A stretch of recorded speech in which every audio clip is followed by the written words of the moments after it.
The healthcare industry in America leaves so much to be desired. Medical debt is increasing, billions are lost in unpaid claims, hospitals are in the red, service prices can range up to 30x.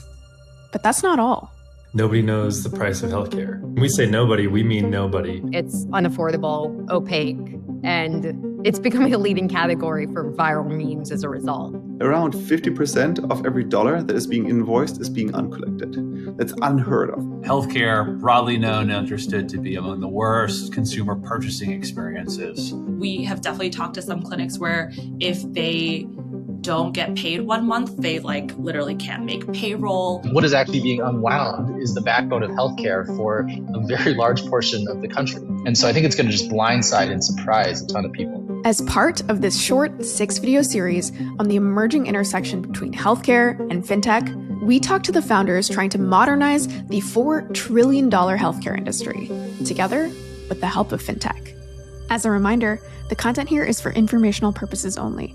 Should not be taken as legal, business, tax, or investment advice, or be used to evaluate any investment or security, and is not directed at any investors or potential investors in any A16Z fund.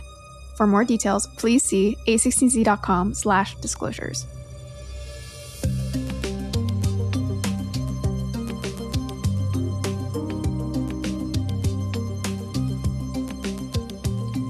Imagine a world where healthcare is twice as good for half the cost. Well, with the right incentives and the right technology in place, that vision for high engagement healthcare could actually be a reality. Unfortunately, the American healthcare system has instead been grounded in fee-for-service models since the 1960s, incentivizing providers to focus on quantity rather than quality of care. And many aspects of this bloated system that we now call home are also not grounded in new innovations, like virtual care. One founder, Fay Rotenberg, founder of Firefly Health, wants to Marie Kondo this bulky system by providing value-based virtual care. But like many other founders trying to disrupt healthcare, Fay recognizes that the core issues driving this industry are misaligned incentives. The process of accessing and paying for healthcare services is just so confounding. It's unaffordable, opaque, and it's becoming a leading category for viral memes as a result. I think that the fundamental mismatch between providers and payers historically has really created a lot of conflict. And when providers and payers don't agree on what's right for a patient, it's really the patient that suffers. And certainly when the easiest but not the best way to remove costs from the system is either to deny care to patients or push more of the payment burden onto patients, that's exactly what will happen. So I do think that is probably one of the biggest issues. And the result of these inefficiencies is a healthcare system that is intentionally designed to provide transactional, in-person care. But times have changed, and the vast majority of healthcare problems in America are now driven by chronic behaviors, a challenge that a single trip to a medical facility just can't solve. It represented, really a way to do this, to provide continuous engagement and address the drivers of the vast majority of death, disease, and costs in this country, which are driven by behaviors, which cannot be treated in any single visit, often don't require a physical facility. And yet our health system was not built for that. It was built for, the 20th century when most things did require a visit. They could be solved in one, single visit or one procedure. And that's just not the case today when, there's just such a chronic condition burden on everyone. While we still have a long way to go, the industry is slowly changing. Investment in value-based care quadrupled during the pandemic, while new hospital construction remained unchanged.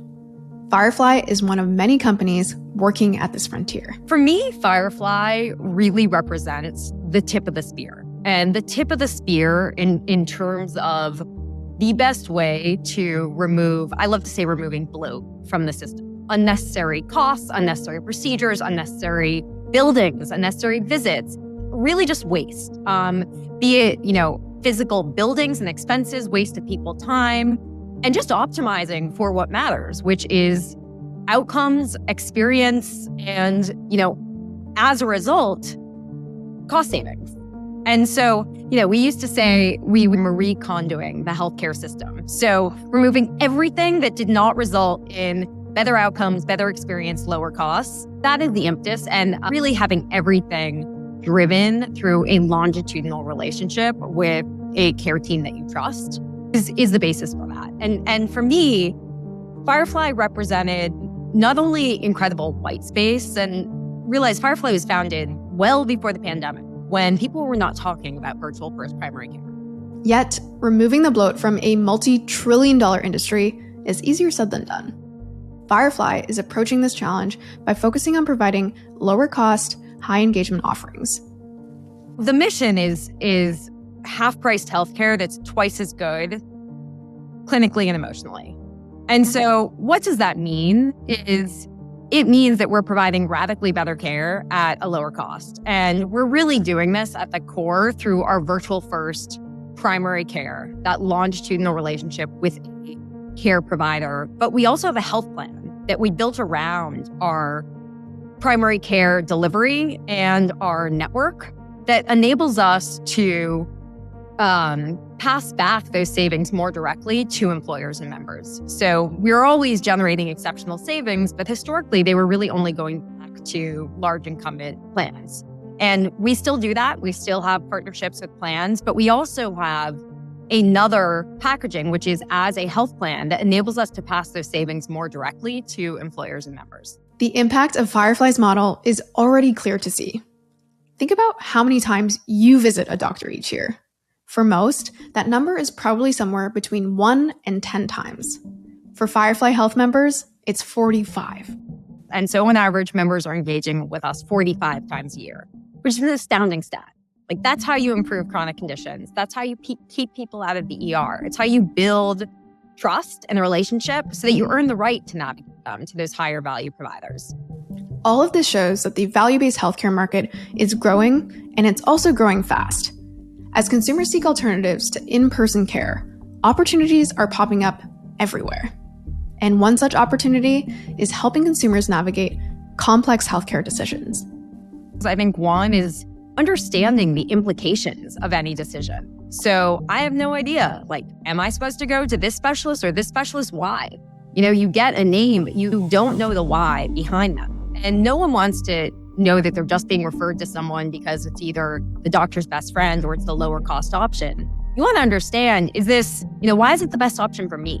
Am I actually going to be able to see them? Are the outcomes good? Do other people like it? And by the way, how much is it going to cost me? And to be able to fold that into, this holistic experience and really converge, that care coverage, the way that you are receiving care, finding care, and then paying for care, into one place and one team, and having, one team that you go to for everything, be it your primary care, your specialty care, or your navigation to other providers, and your coverage, your health plan benefit. I think that is something that we consistently heard and have really tried to solve for. And Fay believes that these improvements will result in a fundamentally different healthcare system, a system where improving healthcare outcomes is actually the interest of everyone, and where each patient has their own personal concierge care team. Yeah, I think that the biggest thing, if we're talking about 5 years, it's that everyone has their own personal quarterback, concierge care team right here that is their guide, that they know they can access, the best care instantaneously, and they understand what that means from a financial perspective as well. That they're confident that, at any time, they can access the best care, be it virtually or physically, get that response within 1 minute, and it's actually going to translate into meaningful savings for them. So what do you think? Can we rebuild this broken system? Where do you see the biggest opportunities for disruption in healthcare? Let us know in the comments below. And if you like this video, be sure to check out our first of the series with Turquoise, a company trying to solve the mystery costs of healthcare. And if you'd like to learn more about how fintech is revolutionizing healthcare, head on over to a16z.com/healthcare-meets-fintech, or click on the link in our pinned comment. Thanks for listening to the A16Z podcast. If you like this episode, don't forget to subscribe here on YouTube to get our exclusive video content. We'll see you next time.